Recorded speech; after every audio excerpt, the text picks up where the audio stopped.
Building a headset that uses ultrasonic pulses to induce lucid dreams. Oh, I want that. Patient sitting in a chair, there's a neural interface or a screen in front of them. They're not moving their lips, but it's typing out their thoughts in front of them. Is this fact or fiction? Is this sci-fi? Is this real? Did I make that up? No, that's real. That can actually happen now. Definitely. What kinds of diseases do you think AI will solve before scientists? There won't be diseases become cured that don't in some way involve machine learning and artificial intelligence. If we bet long term, in 100 years, this is going to either, if we're around, this is going to be happening. How is it going to be happening? Well, people are going to have electrodes in the brain. Seeing Neuralinks going after this, will Grok be the best model to use? I told you it was spicy. Hello and welcome to In the Blink of AI. I'm Georgie Healy and we are going into the future. This is going to sound like illegal sci-fi stuff, but it's actually happening. We're talking about brain interfacing. And basically, the way you type in the future is not going to be with your keyboard. Today, we have Josh Vinson. He casually confirms something that sounds mildly illegal to me. A patient can sit still and not move their lips, and a screen will type out their thoughts. This is real. This is happening. This has happened. This is going to continue to happen. And we talk about the invasive and non-invasive ways this is happening through AI, through the technology revolution that we're currently in, and the big players in this space. Josh is really passionate about the non-invasive techniques, and he's really passionate about something called experience transfer. You're going to have to listen to hear that part. Mild warning, we do kind of get into where those wires are getting poked. So if you're a little bit on the queasy side about that stuff, might want to skip ahead for those. But if you really want practical insights into how brain signals are going to predict treatment options in the future, how they're going to help solve some of those neurological diseases that have long been big question marks for scientists, this is an incredible episode. I was so thrilled to have Josh on the show. Thank you for listening. You're listening to a Day1.fm show. I'm thrilled to be partnered with Stripe for today's episode. Did you know that Stripe Startups offers early stage venture-backed startups access to Stripe fee credits, expert insights, and a focused community of builders? We love builders on In the Blink of AI. Apply today at day1.fm/Stripe. We're going to start officially with hacks of the week. Mm-hmm. I'm going to kick us off. I had a hack of the week. I was very happy with this one, and then I had to completely change tack because I have started properly using voice activation across my laptop, like not within an LLM, but things like Whisper Flow, Super Whisper. You download it. Have you used these? No, but I've seen lots of stuff about Flow, and I think that's like a potentially really interesting way to interact with a computer, except that you need to be in a space where you can talk out loud. This is true, and apparently like having headphones in really helps with this, and background noise and things like that. Yeah, but then you can would you be annoying other people? I guess if everyone's got headphones in. Oh yeah, I don't care about that so that's much. Good. Yeah, that's good. That's their problem. Yeah. No, I was speaking to Gareth from Friday. They help small business owners, and I was very cheeky and I was kind of like, I think I know all the AI tools. I think I'm across it all. And I had not tried this before, and he shared his screen with me, and anytime you've got a cursor, you can just kind of talk instead of typing. He's like, I didn't bring out my keyboard all day. Wow. Cool, right? Very cool. Yes. I think it's going to be really interesting to explore all the different ways that we can like supersede the mouse and keyboard. I actually think that neural decoding and brain-computer interfaces are going to be the kind of final form of that. Yeah. So, but well, why even talk? Just think Yeah, it. no, exactly. Yeah. Then it's like completely private to you as well. And private. Yeah. Yeah, that is my big hot prediction for the year is more and more people are going to start getting away from the keyboard and mouse construct that we kind of had to do to interact with the hardware and computers. This is like maybe a bit of an AI Luddite thought, but like how do you code with Whisper Flow? I guess the answer is you don't. You talk to Claude Code or Codex and then... think vibe coding you could do with voice, but not so much. Yeah, interesting. Okay, what's your hack of the week? I would say I'm probably like behind the frontier with respect to using like AI tools and stuff in my workflow. My hack, I thought about this a little bit, would be I think that the Codex and Claude Code and all of that, like all of those like AI coding tools are really, really good at taking like, so some of my work is just writing data processing scripts, which is like doesn't require any interesting thought processes. It's just like your data's in this format, needs to be in this format, and there's lots of like format A, and you're trying to get them all to be a common format. And if you write one function that does it, and then you're like, okay, now look at all of these other databases and try and like emulate this function, but for them, you can churn that out. And it's like would have been like days of work for me in like 10 minutes. Are you using a specific tool with this? Have you tried different tools for this? I kind of bounce between Codex and Claude Code depending on vibes. And what vibes are the vibes? How many times do they not do the thing that I want well? And then I'm like, and then also you just like see on Twitter, like people like, oh, this new like Opus, what is it, like 4.5? 4.5, everyone keeps talking about it. And then like, but then like OpenAI come up with like GPT 5.2, and then it's like, yeah, kind of just follow that. But I mean, it's getting to the point now where they're just both insanely good. This is it, right? And yeah, I mean, I haven't had a moment in a long time. I mean, I don't use them that much, but when I use them, I guess partly because I know exactly what they're good for, I'm just like, oh my God. These leaderboards are crazy, right? Yeah. Because can't keep on top of it. No, it's moving so quickly. And to your point, they're all excellent. Yeah, particularly now. I feel like we're really like we've hit this like inflection point where they're not making these like dumb, really obvious mistakes anymore. And they'll run the code for you now. And then if it doesn't work, they'll correct it and they'll write tests for you. And it's just like, it's crazy. Yeah. And vibes of the company. And vibes of the company. Yeah, you're just like voting with your money. You're like, who do I like more? Oh, and the headlines of like who's left the company recently, which AI engineers are like max exodus from companies. Yeah, who's working well. Tend to make me be like, oh, something's happening, something's bad. Yep. I heard that OpenAI, it was a Twitter quote, so like take this very seriously, everyone.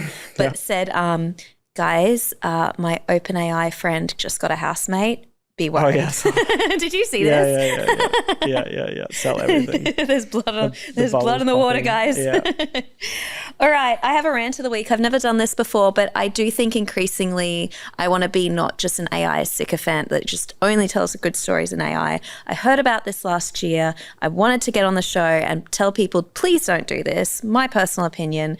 I'm hearing that people were using AI to generate an image of Santa within their actual living room to show their kids and be like, look, Santa came. I get the ick from this so badly, Josh, because I feel like there's already trust issues with AI. I don't like the kid involvement in the fakery of imagery. I just feel deeply uncomfortable with the privacy and the security aspect of your home and then creating like essentially a deep fake. Do you get the ick, or is it just me? Because I was listening to a show where everyone was sharing that they did that and they seem to all be fine with it. What am I missing? Well, where my mind immediately goes is like, you're just creating more and more sophisticated lies to tell your kids, right? There's a difference between like, oh, hey, like I know how we told you that Santa brought these presents here, but actually we did it, versus like that photo that you saw of Santa. Like when a kid kind of grows up learning that any photo, or like has to, go through the realization that any photo they have seen could have potentially been faked. Yes. Just a reminder for us all to kind of stay vigilant with what we're doing, and just because you see a trend trending, be careful in the AI space, I think. Yeah, I think there's going to be a lot of things like that where people, I mean, I don't know. I always nerd snipe myself into thinking too deeply about things, but I feel like there's like an argument to be made that, we should really, be thinking more about like the consequences of our actions, more steps into the future about like, if we do this, then this is going to happen. Yeah, I do agree. In the way that we use these tools. I do agree. With the recent social media ban for under 16s, that's like a reaction to what we were noticing and things playing out that way. I am guilty of sometimes not thinking things through. I've got a partner that was very against us putting our kids on social media, and I fully agreed with friends that were pro it and had private accounts and being okay with that as well. And sometimes you just don't know until you see things play out, and then you're like, oh, we probably shouldn't have done that and things like that. And And I need to start thinking more is my 2026 goal. But it's like it's almost impossible because these like new technologies are coming out. They're having new consequences that are harder and harder to predict. Yeah. Let's dive into your kind of domain background and experience. We've never gone into this space before on the show. I'm really excited to chat to you. I'm just going to paint a little bit of a picture. A patient sitting in a chair, there's a neural interface or a screen in front of them. They're not moving their lips, but it's typing out their thoughts in front of them. Is this fact or fiction? Is this sci-fi? Is this real? Did I make that up? No, that's real. That can actually happen now. Definitely. Are you lying? No, that's the thing that people can do for sure. And it's been proven. And tell me kind of about the proof and how it's been proven. Like, are scientists writing papers on this? Yeah. How far between academic and in universities and they're proving it from that scale and actual patients being able to use this safely? I think it's all very research stage at the moment. And like there's a gulf between like something being a demonstration in a lab, even a really good one, and like actually deployed in the world. People can, it's in the market, people can buy it, or it becomes part of like normal healthcare. But I think we're kind of moving between those two worlds now. This is like becoming a reliable enough demo in a lab that we can start to think about how do we commercialize this? How does it get applied to people's lives? Who needs it? And what do you call this space? Because I'm calling it neuroscience plus AI. Is that what you would call it? What is this? I mean, the overarching umbrella term is like brain-computer interfaces. Okay. Which is like how do you take signals from a brain and then give them to computers in ways that computers can interpret them and take actions based on them. And to dive a bit deeper, are we saying you think a thought, it types the thought, just like the voice AI I'm talking about, or is it predicting our next thought even, like an LLM? Well, that's a complicated question. It's like there's a continuum there. When you are thinking about things, when you're constructing language in your mind, there's like or when you're speaking, there's an element, like you're speaking sequentially, but your brain is not operating sequentially. There is a predictive process there. There's a sense in which you've kind of already formed a sentence before you've said it. When these models are extracting information from your brain, they can kind of do both, right? You can get like the words as they come, but it's hard to say because it's not even really clear yet how, or at least I'm not super familiar with how the words are constructed in your, so the thing that like cognitive psychologists talk about when they talk about like thoughts in your head is called the phonological loop, which is like the part of like your working memory that deals with like your inner monologue. And it's, there's like, we've carved out like that this is a thing that, I mean, obviously like a lot of people can do this. Some people can't, allegedly. And then these models potentially are extracting information from it. What that information looks like is kind of an open question. Is it like word by word by word? Can we get that level of detail? Or is it more like sentence, at a time? Yes. But yeah, there's a continuum between like extracting things that are happening live in your brain versus predicting, right? And the extent to which the prediction is happening in your brain versus in the model. Obviously, like LLMs are in some sense word predictors. Yes. And like you could start a sentence and then the model could be pretty sure based on its understanding of, human language, but then also where your brain is what your brain is doing about how you're going to finish it, maybe even before you're consciously aware of it. You're reminding me of when I was in France and trying to learn French the hard way, which is like arrive in the country and start to speak it. And there were certain sentences like, how are you, like how might have are you come after it. But then there's sentences I say or think, and in my mind, having not studied this, that I've never said before in my life. And I've constructed these 4 words together that I've never said before, like brain-computer interface. I've never said those 3 words together. Like, surprise. Yeah. So this whole space, like, we're still figuring it out. Is that correct? Yeah. I mean, neuroscience is far from solved. Yeah. And I think we're going to get like one of the really interesting things we're going to get out of neural decoding, which is kind of the act of passing neural signals into a machine learning model for the purposes of understanding them semantically, is we're going to probably learn a lot about what the brain is actually doing. But, obviously cognitive neuroscience has made a lot of progress and there are lots of interesting studies that point in certain directions and give hints about, how language is constructed in the brain. I would say we know quite a lot about that, but it's not, we're far from a complete description yet. You got a psychology background, right? But you're an AI engineer. Yeah. Good mix, I'd say. Yeah. Great mix. Why? Hinton. yeah, Jeffrey Hinton. Which I'm not comparing myself. You heard it here first, guys. Australia's own Jeffrey Hinton on the show. That's not what I meant. What would you love to solve, and what are you really passionate about solving specifically in the space? I think I am. There's so much, right? Partly I'm just very interested about how the brain works, and I think that this is just a great way to understand it and like also have something practical come out of it. And I think that, when you do kind of like pure cognitive science and cognitive neuroscience research, you run this danger of like being too abstracted away from the world, and you're kind of, everything is very theoretical and you can find evidence for it, but then like you're not actually connecting that back to the world and putting it, demonstrating its utility by putting it into something that's acting in the world. And that's like, then you risk learning nothing. Mm-hmm. So by creating these models and putting them to work as in medicine or in research or, as a kind of a product, you kind of validate the things that you think you're learning about the brain. From the perspective of like, what would I like to solve? I think that one of the really interesting kind of terminal technologies here is like experience transfer.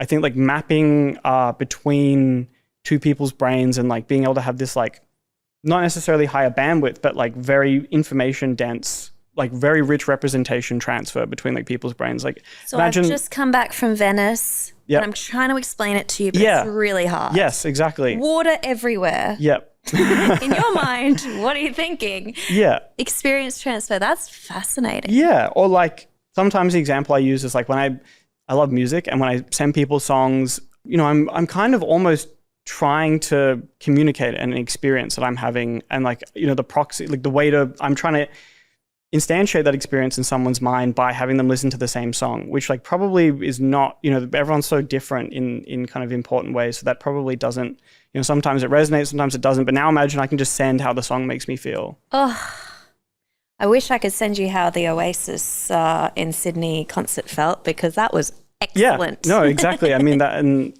we have, all sorts of like really rich experiences which language kind of fail to articulate. Wow, that's incredible.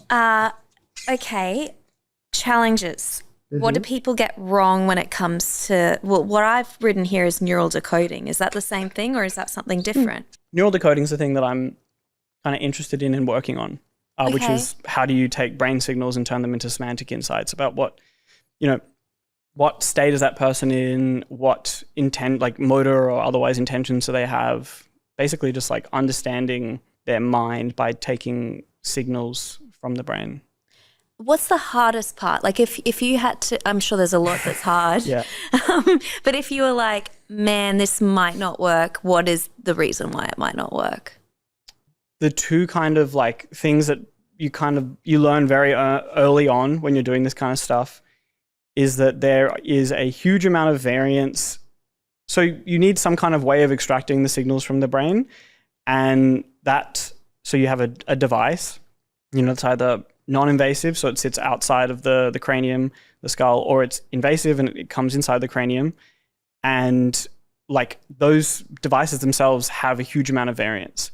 The hardware itself. Yes, exactly. And so like your model has to be able to ingest from ideally different pieces of hardware, because you kind of want your thing to generalize across, different people or different devices. Different skull shapes, different... Yeah, but even just like the electrodes, have like, or the sensors have like different kind of tolerances in their manufacturing process, which leads to like different amounts of noise and different like sensitivities that you can't really get rid of. So that's one thing, is like hardware variance. And then the other thing is interpersonal variance. And this is something I think about a lot. Like, is like, to what degrees are our brains actually, can you construct a map between them? Can you actually, are they generally understandable? And then like, we've come a long way here. There's a lot of interesting papers that show, like, obviously you have, degrees to which you can train a model on a bunch of people and then have another person's brain data be interpretable by the model. Yes. And then you pretty much always lose some performance. Yes. And I am really curious about like what that performance loss actually is, what the interpersonal component of that performance loss is, and to what degree how do you correct for that? Have you started changing the way you think about your own thoughts since coming into this space? Because I feel like as a deep thinker, I'm getting the sense you're a deep thinker already. Have you started kind of second order analyzing your thoughts since getting into this? Well, I mean, I think related to what I was just talking about, the thing that I think about a lot more is how different are we, and how different are our representations of things, and like what does that mean for communication normally. Like I think that, you know, when you talk to someone, and have you ever had that experience? I mean, I feel like everyone's had the experience where you're talking to someone and you think you're getting across what you're getting across, and then all of a sudden like they ask a question or they say something and you're like, oh, you're actually on a completely different page to me. Yes. And I think that that's interesting and potentially like circumventable with this technology, but it also just makes me think, like how different are we really? Like how different are our representations of things? But I've always been thinking about that. I think that it's just now it's like practical importance, because I have to understand how to overcome that in order to have these models be effective. So if we could experience transfer and kind of experience paint the picture more than just the words could, you think communication could get better between people? Do you think we could solve world peace? I'm being silly, but genuinely, like, would it be better in like negotiations and things like that if people understood each other a little bit better? Maybe. I mean, there's also a degree to which, like, in a negotiation, you want to hide information from the other person that they could, you know, use or so. Yeah, that is, I have honestly not thought about that, other than, you know, the technology is like an interesting thing to exist. But I think that's like, we have no idea where this is going to take us, in a similar way to, like, you know, as artificial intelligence kind of progresses and it becomes more and more clear that, you know, these things are going to be able to do like economically useful work. Like what's downstream of that is really hard to predict. I think what's downstream of really, really advanced applications of neural decoding is incredibly hard to predict. And like, for example, a relationship, like that's like an interesting thing that I wonder what kind of changes if you just immediately know exactly where the other person's coming from and you don't lose information in a conversation. My friends and I always talk about like people's different love languages, like, you know, the words of affirmation versus gifts versus this versus that. And it's like, I'm giving you so many gifts. Why are you not giving me gifts back? Oh, because I'm giving you words of affirmation. That's how I show love and care of people I care about, you know? And you like, exactly. And there's so much, like, everything is kind of differently salient to different people.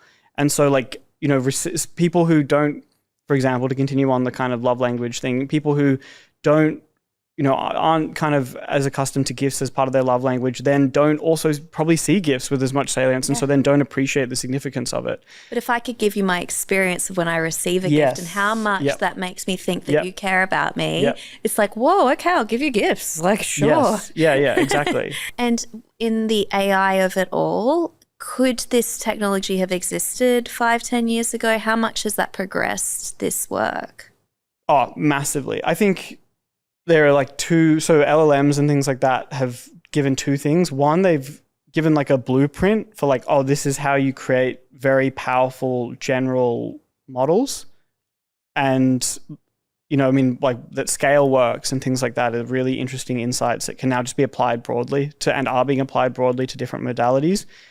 And then also I think for example, for like the decoding thoughts thing, it is like really useful to have to build on the back of a model that already deeply understands language and has good priors over what kind of sentences get formed, to understand syntax and all that stuff to make it readable. Like it's possible that information is to some degree not available with, for example, like a non-invasive brain-computer interface, and then having the model bridge that gap is going to be like invaluable.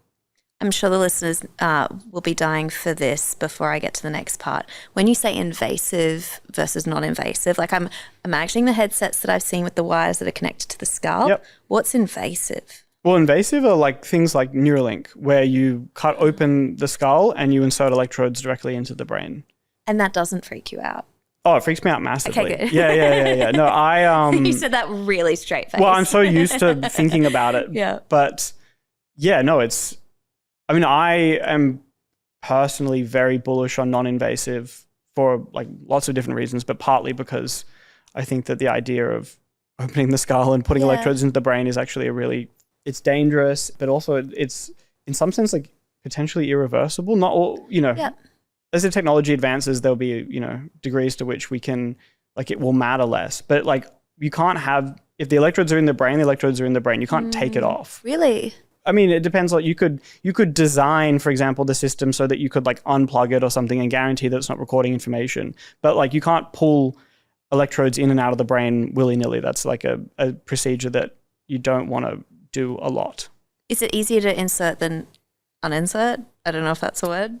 So I'm not super up to speed on this because I'm so kind of excited about non-invasive technologies. I haven't spent a long time looking at or thinking about invasive things. But I think that it's partly an engineering problem. And, Neuralink are doing really interesting things to solve it in terms of like automatic robotic surgeries, and, robots are really good at, Precision. doing, yes, exactly. Yeah. And adapting to things like, where's the vasculature in the brain so that we can insert electrodes and make sure they don't, go through arteries and things like that and cause brain bleeds. The electrodes are getting smaller and less, more biocompatible. A big problem was like it used to be the case that you would insert electrodes and like cysts or scar tissue would form around it, or like the brain would like have like an immune response, and then that would effectively render the electrodes useless. There's worlds upon worlds of complexity in invasive technologies. Yeah, there are, kind of for every problem there's potentially a solution. At some point, I think that there are like unsolvable problems. Like, you can't just have the brain. I mean, there's a limit to the number of electrodes you can insert into the brain, right? The skull is kind of a closed thing. You have limited space. You can't just like thread electrodes. There's only so much surface area, right? Well, but these go into the brain, right? So there's only so much volume. Ugh. Yeah, and then it doesn't matter how small they are. Like, you're not going to get them to slide in between neurons. Maybe, I don't know. I mean, I'm always very tentative because I'm like, who knows what people are going to come up with. Yeah. But assuming you can't do that, you're always going to be like killing brain cells in the process.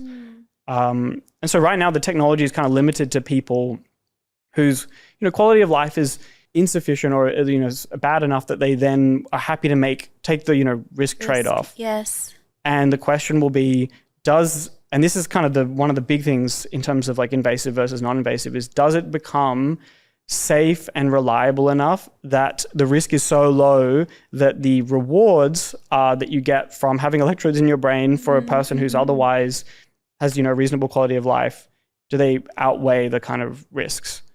And I think Neuralink are effectively, that's the bet that they're making, is that there's a huge market for people who need this technology because they're quadriplegic or they're blind or something, and then there will be the kind of as they kind of continue to develop the technology, I suspect that and this is something that like Musk talks about all the time, and people who do not have these certain kinds of disabilities will also want the implant to optimize their lives. because it will provide them something that they otherwise can't have. Like to interface in an incredibly high bandwidth with the computer, to have these experience transfers, but with maybe artificial intelligences or something. So Musk is bullish on this. Like, he's really into it.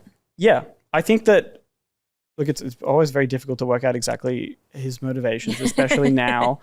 Yeah, I mean, one of the things that they talked about a lot in reference to starting the company was to, high bandwidth BCIs for the purposes of like connecting people and AIs. And I imagine that was probably the North Star. And then they were like, okay, how are we going to, like, if we bet long term, in 100 years, this is going to either, if we're around, this is going to be happening. How is it going to be happening? Well, people are going to have electrodes in the brain. Okay. I mean, it's so clear the risks from a physical standpoint, and you've touched upon the benefits and why Neuralink are going after what they are. Mm-hmm. I know that this is a slight tangent, but there's a lot of really like my grandfather had MS. It was really sad and really horrible to see. We don't know how or why MS comes in some people and not others. Maybe that science is evolving. Do you see AI involved in these kind of more complex diseases that we haven't been able to solve and solve them faster? Yes, absolutely. I think that's like the medium term holy grail here is medium term, not even long term.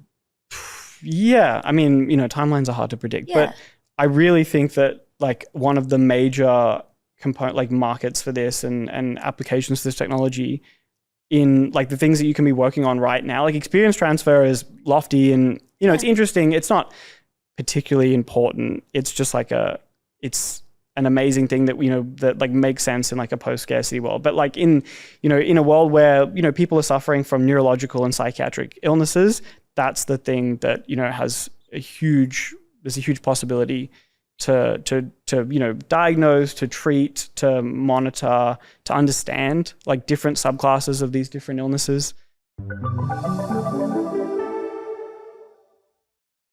As a startup founder, you're juggling multiple priorities.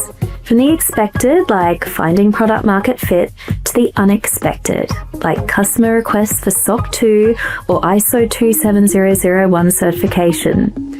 Achieving compliance is time consuming, and time spent on that is time away from the needs of the business, and that's where Vanta comes in. Vanta is the all-in-one solution for startups to become compliant quickly and build a security foundation with ease. With a combination of automation, an extensive partner network, and a security marketplace containing 385 plus pre-built integrations, Vanta provides the necessary tools and expertise for startups to achieve compliance seamlessly, no matter how urgent your needs are, and at every phase of growth. Over 10,000 leading companies, including CipherStash, Handle, and Indebted, trust Vanta to automate compliance so they can focus on growing the needs of their business. Here is the important part. Startup listeners of the show get $1,000 off if they go to day1.fm/blink. If there's anything on the top of your mind in terms of papers or emerging studies, is there anything that you're like, this might be coming soon? I think that the work that's coming out now that I'm quite interested in is it's like providing deeper understanding about all these different illnesses. I think that psychiatry is a very, and this is, I don't know, I mean, the feedback from this might be negative, but it's an immature science, and it kind of is, I think it's imprecise and it's a little bit too discrete. Like it's thinking about different psychiatric illnesses in terms of like you are this or you're not, or I think that we're going to have this kind of revolution where we start to understand the continuum of all the different kind of axes of variance in psychiatry, and then we'll start to think about these disorders probably as more continuous things and things that are mixed, and then that will influence the way that we treat them, because we'll have a better understanding of any individual's, the distribution of their psychiatric conditions. So, I mean, concrete examples that are interesting are like using EEG on the side of psychiatry for understanding whether or not people are responsive to ECT, electroconvulsive therapy. And what's EEG? EEG is kind of the thing you referred to before of like electrodes on the scalp. Oh, yes. So you measure like the electrical activity that is being conducted from the surface of the brain out to the surface of the scalp. Which is something that I'm very interested in because I think it's like a really powerful non-invasive measuring, like functional neuroimaging technology. But yeah, I mean, there was an interesting study that showed with reasonably high accuracy that you can predict whether or not someone's responsive to ECT, which is really great because that's like, it can be really effective, but it's also quite a complicated and risky procedure. So deciding, if someone's going to be responsive to it without having to, with high accuracy without having to do anything too complicated is great. Similarly, like different responsiveness to different ADHD medications, on like the neurodegenerative side of things, like understanding, if somebody is like pre-Alzheimer's or where they are in the kind of neurodegenerative process, without having to, do a biopsy or do anything really complicated. These are all really exciting short-term applications of this technology that I could see being used in clinics, in the next few years. Capital intensive? Not necessarily. I think that we're kind of bottlenecked by model quality at the moment, which is the thing that I'm working on. And what I'm interested in is how do you make these models much more reliable, more generalizable across people? Because EEG, I think as a technology has gotten a bad rap because it's really noisy, and there's a lot of the signal to noise ratio is quite low. There's obviously it's you're quite far removed from actual brain cells firing in some sense. But I think that the answer to that is get more sophisticated models and use these kind of more and more powerful models to dampen out the noise and extract the signal and generalize across people. And I think that we're at the point now where people are starting to apply the learnings from large language models, which is train big models, big deep neural networks at scale with lots and lots of data. And you get this really, really large increase in model performance and generalizability. I could talk to you for 3 hours on this, but we are at our spicy rapid fire questions that we do at the end of the show. Yep. You have to answer these in 15 seconds or less. Yep. I won't time you. It's okay. Safe space. And I've added 15 one that you don't know based on your last answer. Okay. Surprise. Is that going to come at the end or the beginning? Right now. Okay. You ready? Yep. Seeing Neuralinks going after this, will Grok be the best model to use? I told you it was spicy. I don't know. 15 seconds or less. Maybe if they integrate these things, if they have the kind of communication between companies successfully. But other companies, if this technology becomes more advanced, other companies will come up, and then labs will partner with companies, and then I think that the lead might disappear. I don't know. Yeah. That's an interesting question. Thank you. What kinds of diseases do you think AI will solve before scientists? At some point, all of them. I think we're just going to get to the point where there won't be diseases that become cured that don't in some way involve machine learning and artificial intelligence.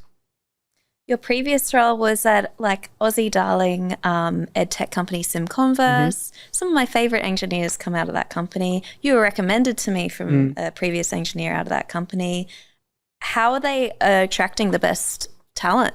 Yeah, I think there's two parts to this. One is just do something interesting, be an interesting company that's using cutting edge technology and allows, then kind of requires the best engineers, but also excites the best engineers to work there because they get to do the interesting things.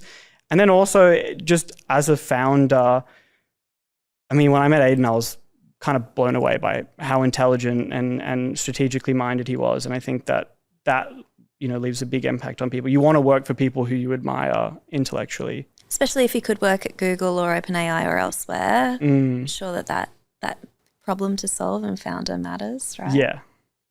Who's the smartest AI engineer in Australia? When he's here, Ethan Smith.